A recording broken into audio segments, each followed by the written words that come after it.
Dans cette capsule vidéo, on va travailler sur les principales notions à retenir sur le chapitre concernant l'élevage des animaux. Pour commencer, on s'intéresse à un plateau repas pour distinguer l'origine des aliments. On va distinguer l'origine animale, l'origine végétale et l'origine minérale. Dans les exemples ici en vert, les lentilles, le pain, les haricots et la pomme sont issus de la culture des végétaux, contrairement aux aliments ici en rouge comme le yaourt ou l'escalope de poulet, qui sont issus non pas de la culture mais de l'élevage des animaux. L'eau, quant à elle, est un élément minéral. On a ensuite travaillé sur la notion de graphique et la lecture d'un graphique pour l'instant. Donc pour commencer, pour savoir bien lire un graphique, il faut d'abord lire le titre du graphique qui va nous indiquer ce avec quoi on travaille, mais aussi les noms et unités sur chaque axe. Comme exemple, si on vous demande quelle est la masse du bœuf à 2 mois, je regarde l'axe des mois, c'est l'axe ici des abscisses en bas, et je cherche 2. 2 est ici. Je vais ensuite faire des petits pointillés pour arriver jusqu'à l'intersection avec la courbe, donc la courbe ici, et ensuite je refais des pointillés jusqu'à atteindre le deuxième axe qui est ici l'axe de la masse et qui est la question que l'on me pose. Donc j'ai ici 100 kg pour 2 mois. On peut aussi me demander la masse par exemple à 7 mois. Il n'y a pas le chiffre 7. Donc il faut bien regarder l'échelle et savoir de combien en combien on compte. Donc ici on compte par exemple de 2 en 2. Le petit rectangle au milieu donc représente 1 mois. Donc j'ai 7 mois, je refais mes pointillés, je vais toucher l'axe de la masse. Et là c'est la même chose. Il n'y a pas écrit la valeur directement, je regarde l'échelle. Je compte de 100 en 100, donc la moitié c'est 50, donc c'est 250 kg ici pour 7 mois. Avec cette même méthode, on a travaillé aussi la comparaison. Je rappelle qu'il est important de commencer par je vois d'après et j'explique dans quel document je vais trouver les informations. Je cite les valeurs, seulement celles qui sont utiles. Attention à ne pas oublier les unités, sinon on ne peut pas comparer.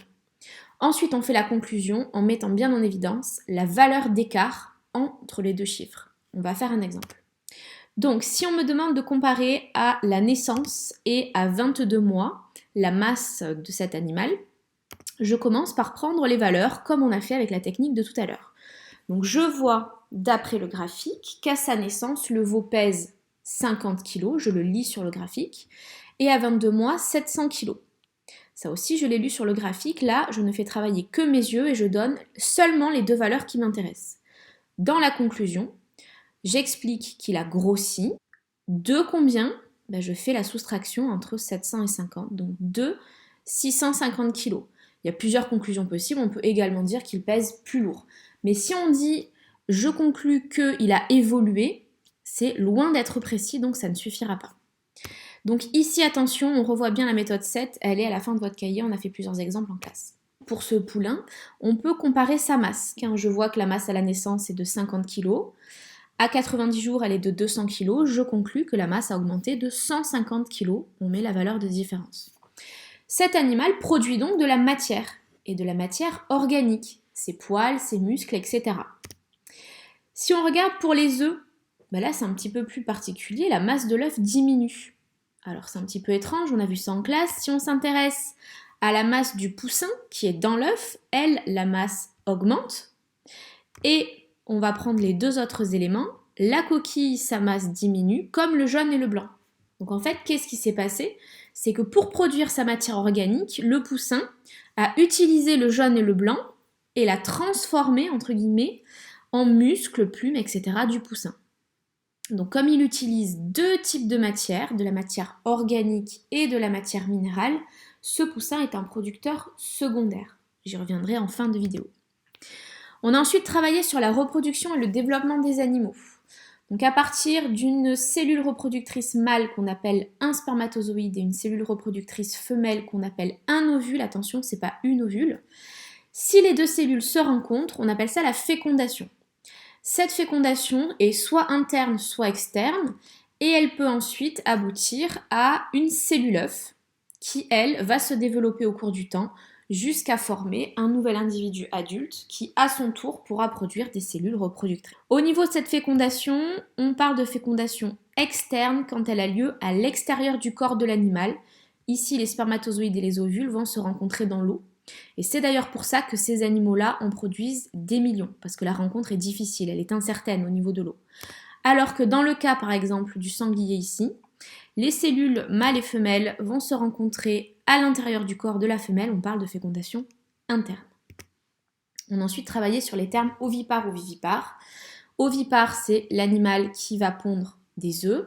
Le petit se développe à l'intérieur de l'œuf, puis après l'éclosion et la phase de croissance, devient adulte qui à son tour peut se reproduire. Les vivipares, par exemple la vache ou l'humain, la cellule œuf, elle, va se développer dans le corps de la femelle, puis on a le stade embryon, le stade fœtus.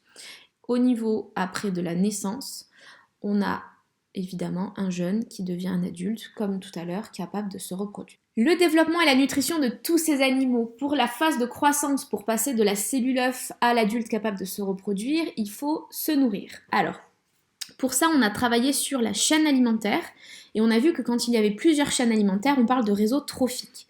Attention, la flèche veut dire « et mangé par », elle ne veut pas dire « mange », donc il ne faut pas se tromper de sens. J'ai ici distingué des flèches rouges qui représentent la matière organique, et des flèches bleues, la matière minérale. Pour ce qui est de la matière minérale, l'eau est bue par l'ensemble des êtres vivants que vous voyez ici. Et pour la matière organique, par exemple, la poule se nourrit du ver de terre et du grain, mais cette poule elle-même, avec son œuf, est mangée par le fermier. On a donc là déjà un ensemble de chaînes alimentaires.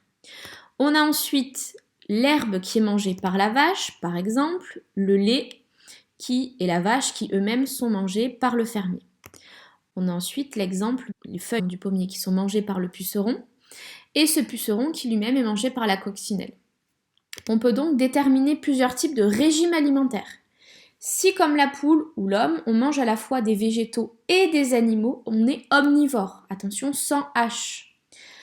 Il produit, l'homme ou le coq, la poule, de la matière organique, ses muscles, ses plumes, ses poils pour l'homme, etc.